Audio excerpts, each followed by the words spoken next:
Welcome to Inflection Point Podcast, where our mantra is cultivating change from the inside out.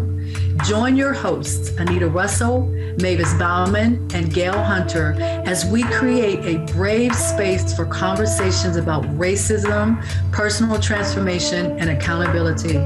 Conversation provides a means to dive deeply into your thoughts, ideas, and beliefs and examine what emerges in your words, actions, and behaviors. The show is a journey towards anti-racism by cultivating change within yourself first and then out into the world. Learn to engage in racial dialogue using 4 tools: courage, conversation, relationship, and accountability. Discover how truth, reconciliation, and healing can emerge from honest and deliberate conversations. Manifest social change right now on Inflection Point Podcast.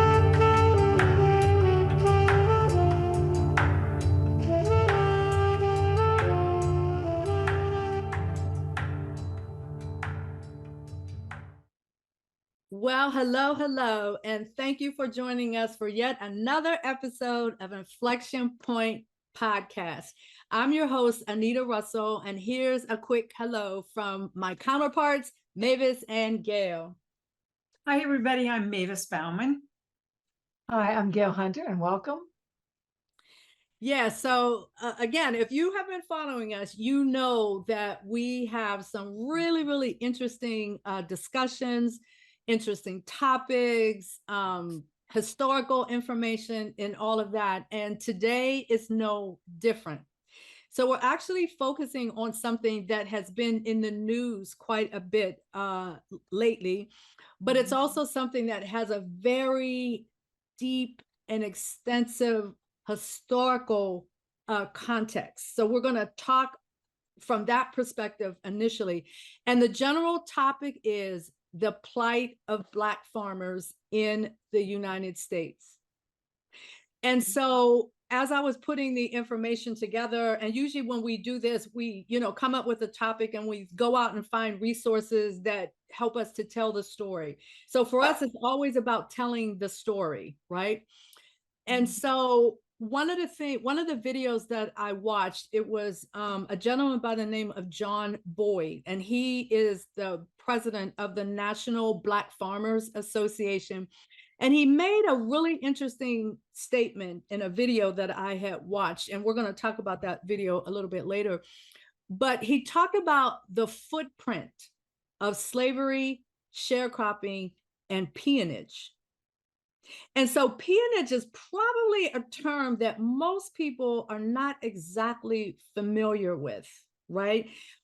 Some people may understand the concept of sharecropping, but peonage is a little bit different from that, right? But it all kind of goes back to the Civil War. I mean, just think about it. So many things that we experience today literally go back to pre-Civil War era, the Civil War era, Reconstruction, and all of that. And so much of our history in the United States flows from all of those early historical events. And that includes, obviously, slavery. It includes things like the sharecropping and all of that. But one of the things that it also includes is the 40 acres promise. And probably most of us, when we think about history, the way we learn history, sort of that version of history where it's based on these milestone events rather than this culmination of events that were happening over the course of time, right? And so one of those is the Emancipation Proclamation. So everybody kind of sort of has heard of that. But I would venture to say that the average person doesn't really understand what the Emancipation Proclamation was all about. We've talked about that in the past. But one of the things that links to the Emancipation Proclamation is the 40 acres promise. And I believe it was General Order 15 that stated that these newly freed individuals were going to be given these 40 acres of land for them to be able to work the land, start, creating a business for themselves, so to speak, and all of that, just to kind of assist with this transition from being enslaved to now being in this state of so-called freedom, right? And so the 40 acres was promised, but the assassination of Abraham Lincoln occurred. And when the assassination of Abraham Lincoln occurred and the presidency then shifted to Andrew Johnson had a slightly different approach, if you will. And he was from the South, and things began to turn around a little bit, and land that had been given was then taken back, right? So if you think about that promise, which is the beginning of all of this stuff that we're going to talk about, but that promise, that broken promise, became the seed for the mistrust that exists in this country today between Black folks, the government, police, and all of that. Like, that mistrust didn't just grow out of itself. It grew out of these types of experiences and all of that. So let's shift the conversation a little bit about and talk sort of how we got from the 40 acres promise being repealed. Then we went to Reconstruction. Out of Reconstruction came the Black Codes. Out of the Black Codes came Jim Crow. Out of the all of that came the Great Migration. All of those things contributed to this footprint that Mr. Boyd was referring to when he was talking about that footprint of slavery, and how that footprint has made its way through all of these generations right up into 2020. So Mavis and Gail, talk to me, give me some of your thoughts on this particular topic. And I just love the way he framed it up, the footprint of slavery. All right. You want to go, Gail, or should I take a stab at it? Go ahead if you want to. I'll go next. Well, I come to this content as the child who grew up in farming country. And I never saw a Black farmer in my whole life. So this was really a new subject for me. And, as I thought about how when slaves were newly freed, what they were able to do, the skills they had, that it only made sense for them to start with some land, versus absolutely nothing. And so, it certainly made sense for them to have the 40 acres. And then when they're gone, then what?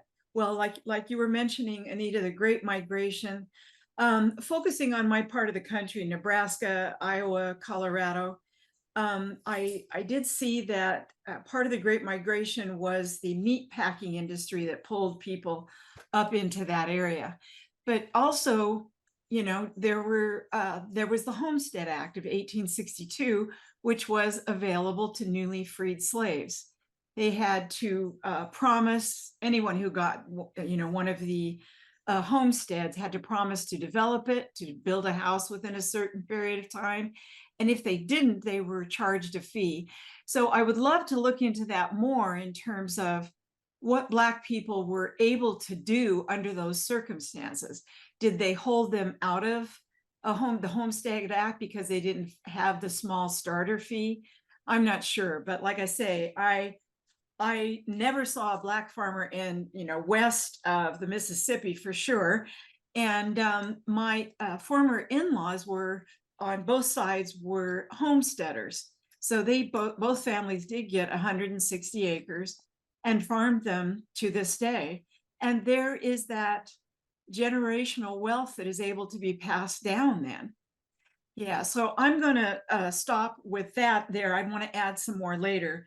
But I just thought it was fascinating how there were facilities to bring Black farmers into the rest of the country, but the same old discrimination, theft, outright lying, promises not observed, and there was something about in 1920 there were 300 farmers in this particular county in Iowa, and by 2017 there were 23. So over the years, it just is encroached upon, and it's interesting to look at the reasons for that. Absolutely. Gail, did you have something you wanted to add?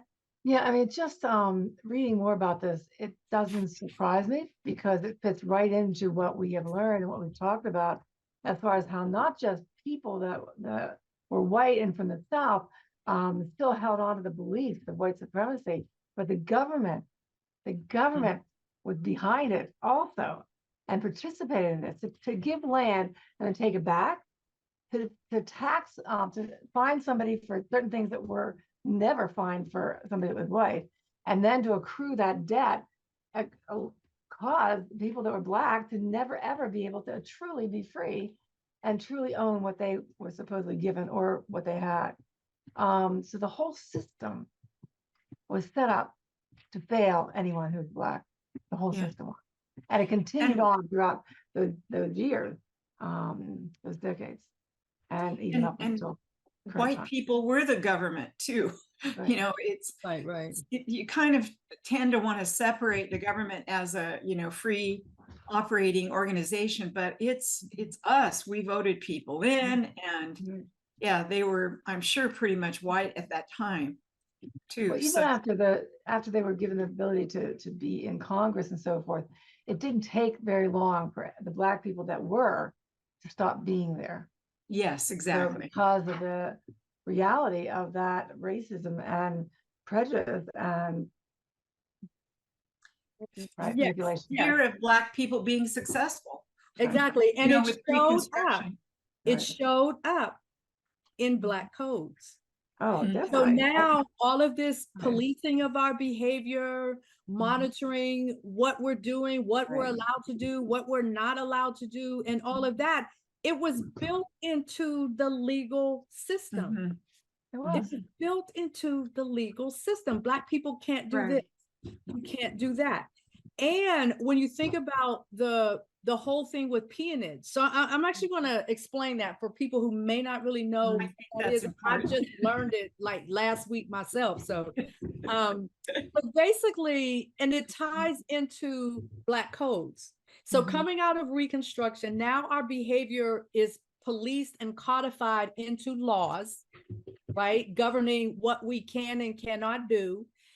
And part of that was this system that was created where if you broke one of these quote unquote Black code laws, now you're fined, right? And now you have a debt. So that debt becomes a fine for you. Or I'm sorry, that fine becomes a debt for you. Yeah.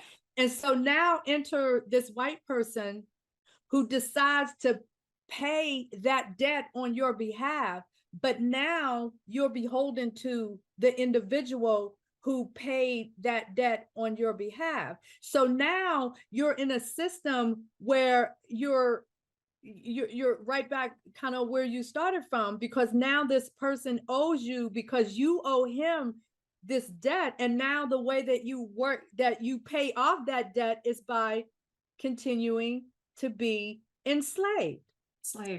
Debt servitude is the word that exactly. really exactly. But me. The point that I'm making is that whole system that allowed that to happen was built into the law. No. Via the Black codes. And the injustice and the inequity in it, that 2 or 3 Black men standing on a corner talking could be arrested, and 2 or 3 white men would never be arrested. Right. And those are the Black codes are really almost ridiculous in what they did. But the reality is that you're right, that they were fined, and then white people came in and paid off the fine. But then the Black people never knew was their fine ever paid off by the work, because they were working for free basically in order to pay the debt off. But that debt kept increasing. The other thing is that the cost of products was higher for Black people, and they didn't make as much on their crop as what white people did, and so it was infiltrating everywhere. Everywhere. They were discriminating. They were discriminated and the government in the market. in terms of price for their goods. Yeah. Yeah. And not People- only that, but like if you think about today, like you can go online and you can check your credit report. Like all of the debt that you have, they Mhm. didn't have that. Mhm. The people that held that debt, Mhm. they could tell you anything. Right. They could tell you anything. Oh, no. That crop that you just brought forth, that really wasn't enough to pay off the debt. So you're going to have to work with me for another year. Mm. Oh, no, because, Right. expenses. Well, that's a good point. Right. Your credit and all of these things, everything is, we Always a talk reason. today, you think about the economy, everybody talks about inflation and all of that, which is kind of sort of like questionable in general. Because if you're the one that's controlling the economic system and how it works, then you're the one who can manipulate that system. Yes. And in this case with the peonage, right? Mhm. And then during this research, we read a couple of stories of individuals who literally came out of the peonage system in the 60s. In the 60s. So we looked at an article, Black people in the US were enslaved well into the 60s. 1960s. That's Yes, 1960. right. Like all three of us were alive. Yeah. Right. Think In of that. Think of 1960. that. Exactly. Slavery in the 1960s. And You not have just to hear it that they were again. enslaved, but they were brutally Yeah, they were treated, brutalized. raped. Mhm. They were, Exactly. I mean, beaten. Exactly. I mean, So again, to Brian Stevens's Right. point, everything Mhm. just evolved. Mhm. It just evolved. Nothing really shifted, nothing really changed. It took on a different form, mhm. right? And all of that's right up until today. Yeah. So you can see the validity of Mr. Boyd's statement when he talks about that footprint of slavery, and that footprint of slavery and everything that we just talked about leads to mistrust. Why should we trust white people? Why should Well, we trust the government? Why should we trust? You got redlining, you got all kinds of things Right. that did nothing Right. to benefit us. even slavery would make me never trust anybody, Right. you know, from the Right. get-go, right? That's But exactly. then that, But you want to believe that you can actually get out of it, I'm sure, at the time, and that these people are promising you things and they'll deliver on it. Right. Yeah. But then they don't. But then they don't. But the thing that I always focus on in a lot of these conversations also is the idea that we never stop fighting. Yeah. We never stop fighting. If you just look at even, from the time period that we were talking about, from the 40 acres, that time period through the civil rights movement and, what we're going through today, it's all the same story. right. It's just being continued. This is the 21st century version of that story. Existing. And the fighting has to continue. Yeah. Black people have never stopped fighting for their rights, Right. the rights of any human being. Mhm. Exactly. Right. The Right. birthrights. Yeah. Exactly. And So even now according to our Constitution, their rights. Right. right, exactly. So let's shift the conversation a little bit and dig a little bit deeper into what's happening today. So we found an article that was describing Black farmers in America from, let me see if I can find it, from 1865 to the year 2000. And one of the things that it talks about in the abstract of this paper is Black farmers in America have had a long and arduous struggle to own land and to operate independently, right? And so, and again, it starts to go into, the Civil War, even economic and social barriers, et cetera, so many things that we just talked about. But one of the things that really jumped out at me when I was reading through some of this is that in the summary of this article, there's a statement that says independent farmers belong to a broad economic class of owner-operated small businesses. So I would bet that a lot of people don't necessarily think of farmers as small business owners. Yeah. right? Right, but they are. Of course they are. But they are. Mhm. And so when you think about capital, when you think about all of the, like stuff that we've gone through just in the last 2 or 3 years with the pandemic and, food shortages, supply chain and blah, blah, blah, blah, and all of that. And you think about all of the businesses that were struggling financially, farmers were struggling also, Sure. right? Well, and they've been struggling also with the climate crisis and what's been going on with the weather and the crops and so forth. And, at different levels, they've been struggling. I Exactly. remember in the 80s, a lot of farmers were forced to sell their equipment, and there was this huge crash, and then more and more competition globally.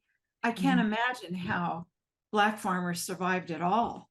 But I did Right. see something about cooperatives. I didn't. Yeah. I didn't get Yeah. into that subject all that deeply, but that makes sense to me that they would, come together and to, deal with these struggles, financial support, and so on. Exactly. So just thinking about, what you just said, how things were literally just falling apart. But as things were falling apart, so when you think about the economics of like real estate and all of that sort of thing, so when things are falling apart and people are losing their homes and people are going into foreclosure, on the flip side of that are the people who are now buying those properties. Yeah. So they're getting those properties at a fraction of their worth and their value. And so now Right. you've had instances where it may have been 3 generations of farmers, and because of the economics crises and things like that that we find ourselves in, they're now compromised. They lose their land, and somebody else, oftentimes a white person, will come in and take that land. That's true in most industries, right? They just kind of scavenge people who are not able to service their debt. Or they'll buy it and then the farmer can rent it from them. And that's when they then begin to accrue more and more, right? And it never gets paid off. Right. And so the whole idea of the land being tied to generational wealth, when you have racism built into a system that impacts certain people, they struggle. And that generational wealth gets lost. And that, to me, is part of what Mr. Boyd and the Association of Farmers and all of them coming together, because the latest thing in the news is that they worked with Benjamin Crump, the civil rights attorney, and they filed a class action lawsuit against the United States government because of funding that was earmarked for debt relief. And isn't that what we're talking about? Debt relief. You're trying to hold on to your land. So things were promised. And then what happens? You have white farmers who decide that they're being discriminated against. So then they go to conservative courts, get conservative judges, and then the government repeals and changes the language. So now the language becomes distressed farmers. That's a far cry from non-white farmers. Right. To just being distressed, because distress is a very diluted kind of term, and it doesn't really address the footprint. The footprint of slavery. It doesn't address it at all. Because I was wondering, I didn't really come across anything on this, but farm subsidies that have been given to, I know, white farmers, I don't know if Black farmers ever received those, when they're basically, supporting the price so that they can afford to keep farming. I wonder if they ever received any farming subsidies in any equitable way. Well, if you, and that's a really, really good question. It isn't something that I necessarily looked at, but I didn't either. Yeah. I would venture to say that the answer is probably not so much, simply because of racism. Because you can't ignore the fact that this is race-based. You can't ignore that. Right? And so even if there were some farmers over here that were getting that benefit, because white farmers have gotten that benefit, hence the need for this is what we need to do to service non-white farmers, right? Right. Black farmers, Hispanic farmers, whatever, that don't fit into that mold of whiteness, Right. right? I just was thinking about a film clip that I saw of someone trying to save their farm, a Black farmer, and then trying to sell his equipment, probably to service his debt, you know, to just keep the land. And his particular equipment was pushed to the back of the lot on the day of the auction, and someone had inscribed KKK on the equipment itself, and it never sold. Right. And it's like, we just can't imagine that happening today. But there are ways to keep people down. There's just ways. I can't imagine that happening today. I don't want to. Yeah, I can't imagine. Yeah, it is happening today. I hear you. Right. Like those things, like none of this ever surprises me. Yeah. All it really does is re-emphasize the idea that the nucleus of all of this is the belief in white supremacy. Exactly. Yeah. It is. That's what infiltrates all of these choices. From the government on down. It is about white supremacy. Exactly. And the belief that white people are entitled and are better than, and I could go on, but right? Yeah. More skilled at, more deserving of. The lie that keeps on being alive. And yeah, Virginia's a lie, and to serve greed and many other things. And it's still active. Right. And maybe not super Exactly. subtly. Exactly. So we have about another minute or so before we go to break. So Mavis, can I ask you to share the story about your friend and the cafe, the coffee cafe? Oh, sure. I just considered it a little success, and I just want to encourage everybody who's listening. He's a friend who every now and then has been listening to our podcast. I've known him for many years. Very open-minded, very loving man. And, you know, at the outset, he said he did not believe he was a racist. And as he's been listening to our podcast, he is starting to notice his own thought patterns, which is really exciting. He told me this week that he went to a Black cafe and poet place in Washington, D.C., and he said, you know, I used to love places like that when I was in New York, or, you know, in other cities. And he said, when I walked in, I thought, there's a lot of Black people here and they're smart. So he caught himself having that thought. Those are the kinds of things that are in us. Even if we think we're not outwardly racist, it's in there. And I was just excited for him. We're just looking at the world in a different way. We're looking at our thoughts and our beliefs in a different way. So yay. Yeah, that was like a really cool story when you shared that. I was happy to hear it too. Yeah. I said it gave me fuel to keep going on, because it's not just the obvious things you would think, not a racist joke. It's much deeper in us than we realize. Right, because if it was all mostly filled with white people, he would have thought anything about how intelligent these people were, right? But it was like almost like a surprise and awareness. Right. So he's intentionalizing a weekly visit there just to listen and chat with people, see what they're thinking. Cool. So this is a good place for us to take a break, and we'll see you in a minute or so.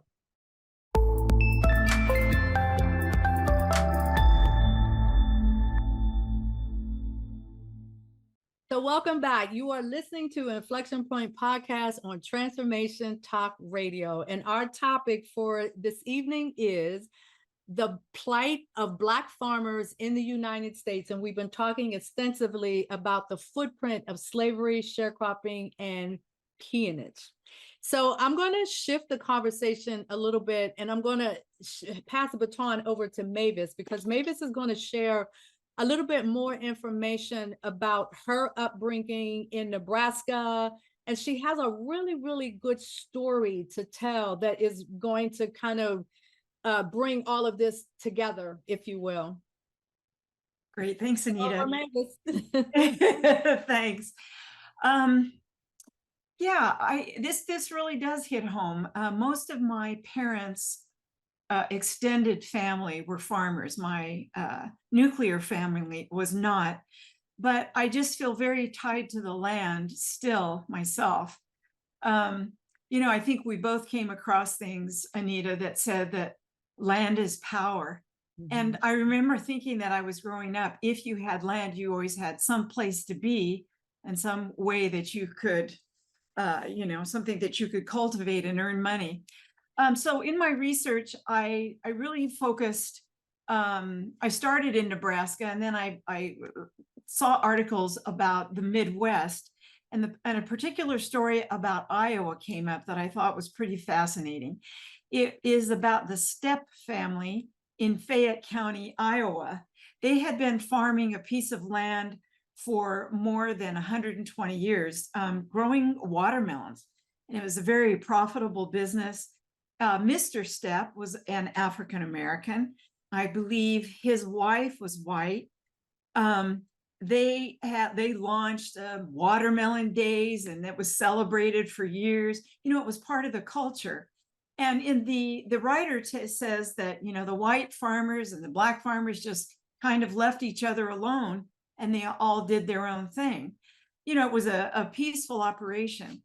As the article goes on, it talks about the fact that even within the Black community, there was a little disagreement about owning land and the purpose of farming. Some did believe that it was important for generational wealth. Others saw it as a stepping stone to get out of working the land. That, for example, if you could send your kids to college, then you had another source of wealth coming in. But this particular family said, the land is who we are, and you become tied to it in an identity sort of way.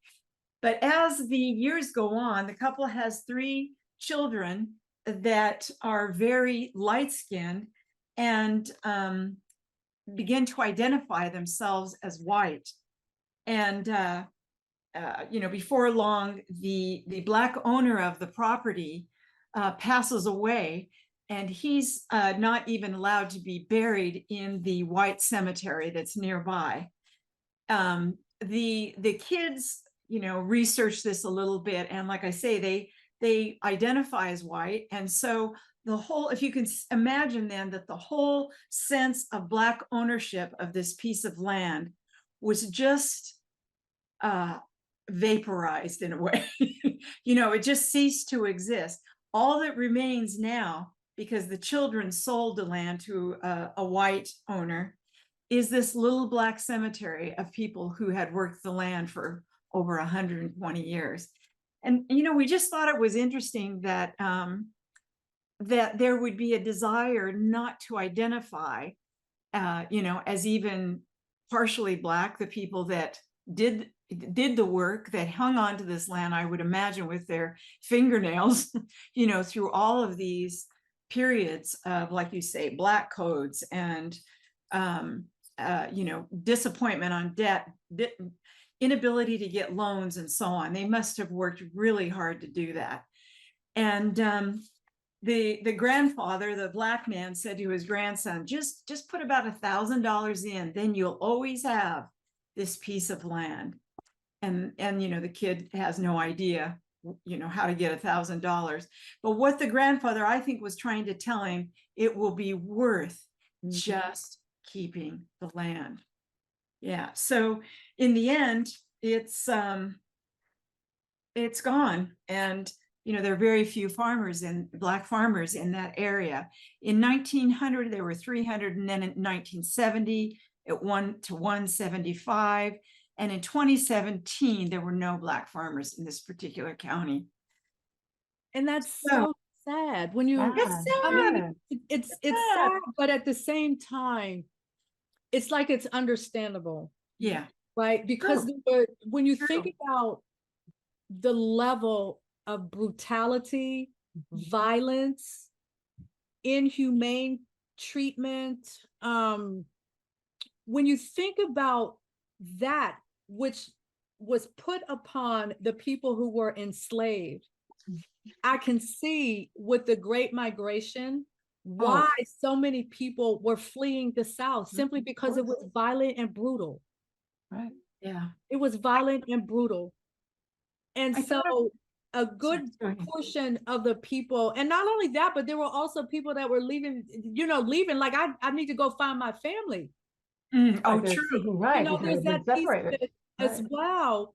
Mhm. So the Great Migration was, these refugees in a lot of ways, getting Mhm. out of these deplorable, Oppressive, horrendous yeah. conditions, Backbreaking. backbreaking, arduous, punishing, brutal, all of that. Like, who would want to stay Inhumane, in yes. that? Right. Of And course they so broke that it. connection to the land was broken. But what I'm seeing is, as I listen to some of the other farmers, because I've met some other people, like you all know, I met the little girl from Georgia, the little, Kendall Ray. yeah, that's Kendall Ray. And Um, she's a farmer and she grows food. People can subscribe on her farm. They were able to work it so that people who have an EBT card, where they get assistance from Mhm. the government to buy their food, they are able to go to Kendall Ray's farm and get fresh fruits and vegetables. And this is really just an urban or suburban This is, area, right? this is Not a urban. full-on farm. Yeah, this is urban, like in the heart of Atlanta, like Yeah. around the corner from where my Right. daughter lived. There's this Yeah. farm, and But this so little girl many had that vision, yeah. yeah, exactly. And so many other instances when you think about the thing with cooperative farming and all of that, and just cooperative economics in general, it's really a sad state. So I look at it from the standpoint of supporting the farmers in any way that I can. And I look at us, sort of having this conversation, putting it out there. Go and find information. Look up John Boyd. Exactly. Look up all of these farmer associations and farming groups, because they are there and they need help and they And need like John support. said, we all need to eat. Exactly. And if we're not doing this, you're not going to be able to eat. Exactly. I just wanted to finish the story with the top quote in the article. Yes. If you recall, the original black farmer's name was Addie Stepp. The first line is, "Everybody's got good things to say about Addie." And I just thought it was so funny. Why do you have to start out that way? Right. Because they were saying, to me, I hear he's nice, even though he was a black guy. So we were. Oh, yeah. So we're gonna say something good about him. Of course. Right. Yeah, it's not unusual. He was a nice guy. Wow. Yeah, interesting. Yeah. And so one of the things that the three of us has talked about in the past is the show Queen Sugar. That is an amazing show. And I think one of the things, the cinematography is amazing. Like, everything about that show, I really, really like. But the theme that runs through it is this idea of this family trying to hold on to their land. And when they talk about the history of that particular piece of land, it turns out that they are in the center of white farms all around them. So there's this always this tug of war, so to speak, where they're trying to hold on to their land, and not just this particular family, but other families in that same parish, right? Trying to hold on to their land while the surrounding farmers, which basically are white people, are trying to take it away. And they're doing very underhanded political kinds of things to try to take the land away. And it's very powerful.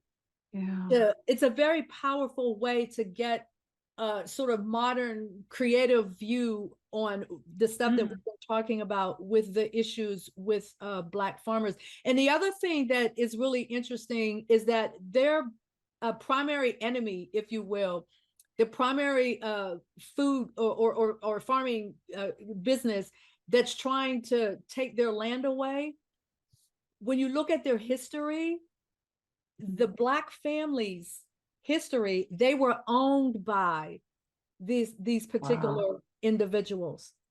So here, this is like set in modern day 21st century is the time period, but then there's this very strong tie back to racism, slavery, and all of that by virtue of the people that I'm sitting here and I'm looking at you, and your legacy is that your family owned my family. Ugh. That's And some They deep can even stuff. work side by side. That's They've never deep. gotten over that loss, right? That they are still fighting to get that back somehow. I mean, it's just in 2000, whatever, right? Whenever this show came out. That's sad. Yeah, it's a very recent I mean, show. how many white people are trying to do that against another white farmer? Right. Exactly. Exactly. And it lets you know, I think fundamentally what it lets you know is that connection to the land is absolutely important and critical. Otherwise, why would white people fight so hard for it? Right? Yeah. Oh, good point. And be so deceptive. Why in would they this fight way. so hard for it if it doesn't mean anything or whatever? It's just not that big a deal. Not that It is valuable. It is a big deal. And again, when you think about generational wealth and how generational wealth is tied to property in this country, it's tied to real estate, it's tied to land and all of that. Is that about the white farmers wanting to take that land back, or not wanting to allow a Black farmer to succeed? I think it's both. They want the land. In that particular show on Queen Yeah, Sugar, the they land. want the land. They want the land. Yeah. And they have no, there's no sentimental connection to the Black family. I mean, in particular, because of the roots that are there, that your family owned my family. So that's not a connection. That's some deep How they stuff. do it. And then the effect of industrialized farming, I wonder what that does to, all of the small farmers as well. Talk about encroachment. Right, they can't compete with that. Right. Can't compete with it. Right. I need to look up more and more Black businesses, Black owned farmers, within driving distance of where I live.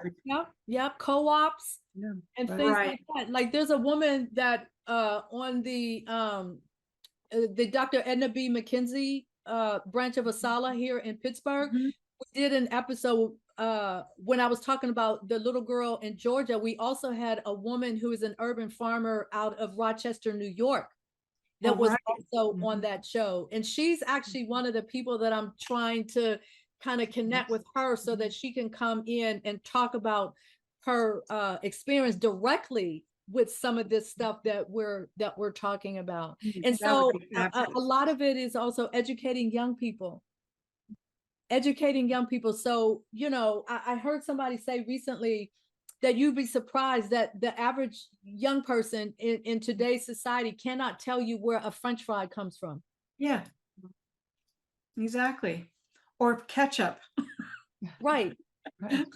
Or produce period in the supermarket. Like what is the process by which it gets there to your table? What is the process? That's even sadder. Yeah, so we're in some interesting times right about now. And so again, for me, the message in all of this is support Black farmers. Go out there, learn, look up the name Mr. John Boyd. There are other people that are connected to this whole thing as well, but it was on Roland Martin's show. If you're familiar with Roland Martin, he had did an episode where Mr. Boyd was there, and he was going in depth into why the class action lawsuit was filed. And so he gives you that background information as to how that come to be, and the fact that it was really perpetrated by white farmers. Exactly. And this piece that I looked at on the Lawyers Committee for Civil Rights talks about the well-documented discrimination at the hands of the USDA. Oh yeah, absolutely. The government's definitely right. Who is going up against the USDA? I'm sure. I mean, this class action is against them, right? Attempting to, right? But Yeah. you know, how many Black people are working in the USDA? What is it that we can't infiltrate this? And this is just it's just unreasonable, unfair, discriminatory, on and on and on. Right. It's the same soup warmed over, whether we're talking about in the realm of farming, whether we're talking about equity, diversity, inclusion in corporate America. It's the same soup warmed over multiple times. And you and all of us know, if you take a soup and you keep warming it over and over and over and over, sooner or later that loses completely any nutritional value that it had. Right. It's got mold in it. It's got all kinds of stuff that's going on.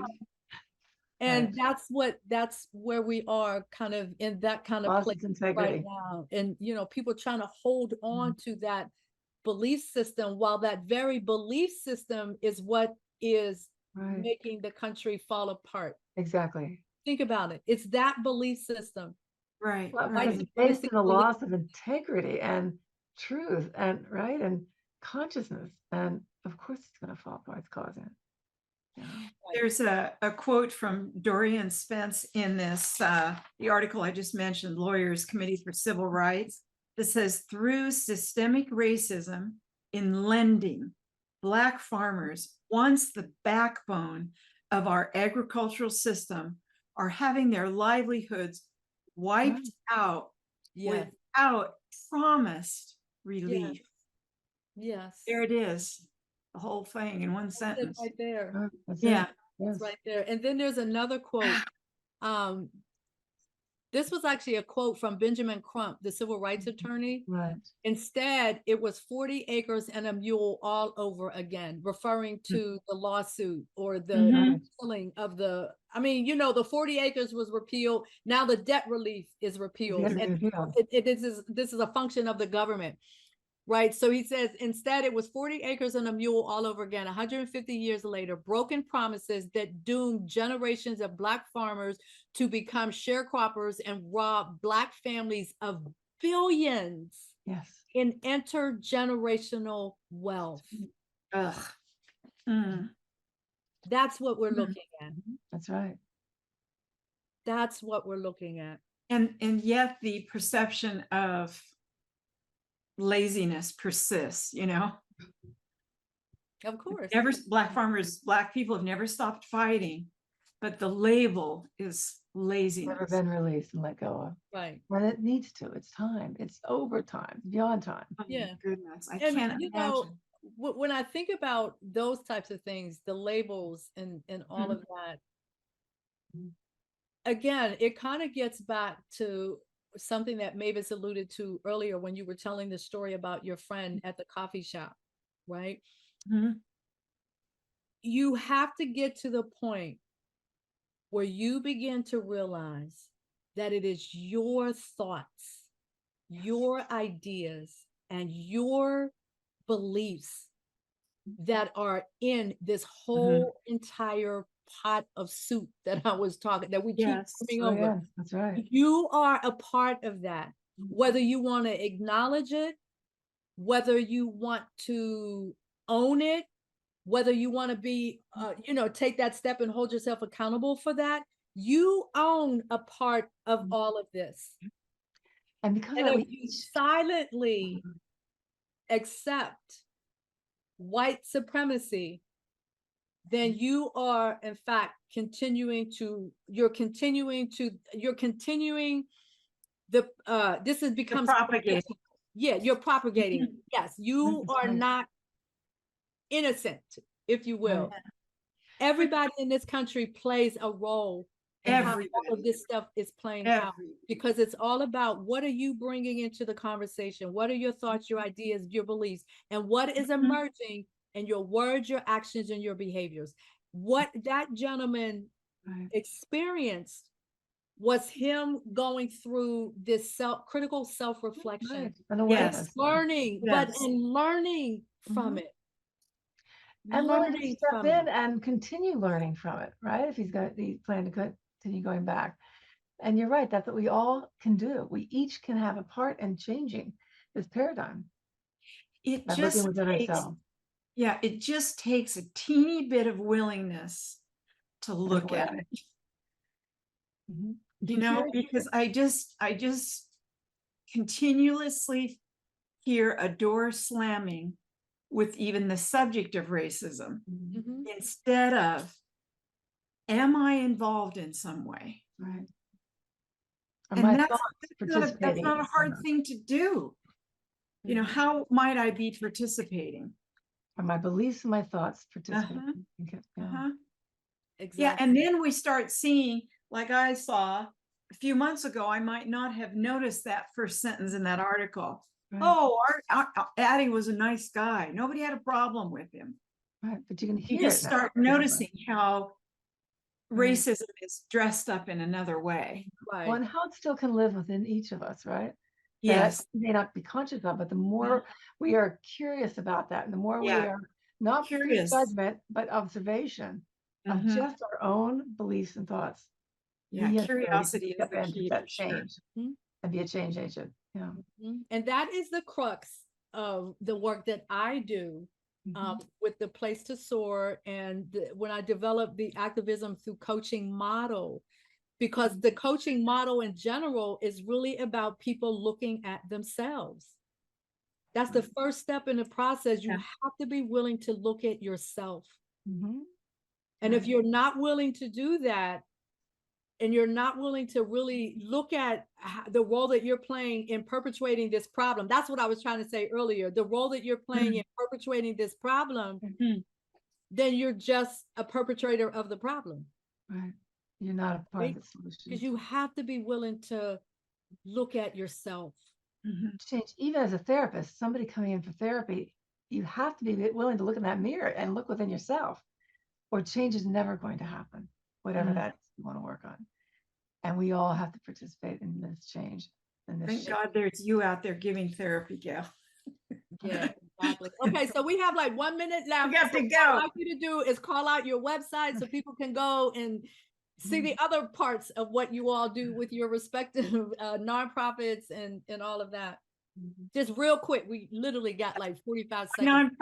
My nonprofit is seedabetterlife.org. It's about work we're doing in Rwanda. And my nonprofit is OMA, Pittsburgh.org. And we have a variety of different programs that are around youth and around trauma survivors and holistic education.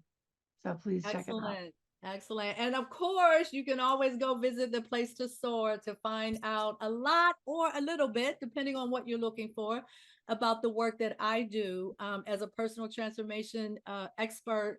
I do a lot in this space, this anti-racism activation space. We actually have the first annual anti-racism activation summit that will be coming up in January of 2023. So we'll be putting lots of information out there about that. So I want to thank you for joining us, and we will see you the next time on Inflection Point Podcast here on Transformation Talk Radio. And you know the deal. We are here every first and third Wednesday, 3 p.m. Pacific time, 6 p.m. Eastern time, and we'll see you next time.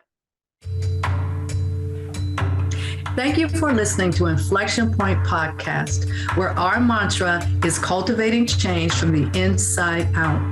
The journey towards anti-racism and social change doesn't stop here. Truth, reconciliation, and healing come from ongoing, open, honest, and deliberate conversations. Continue to dive in and deconstruct your thoughts, ideas, and beliefs as we band together to manifest social change.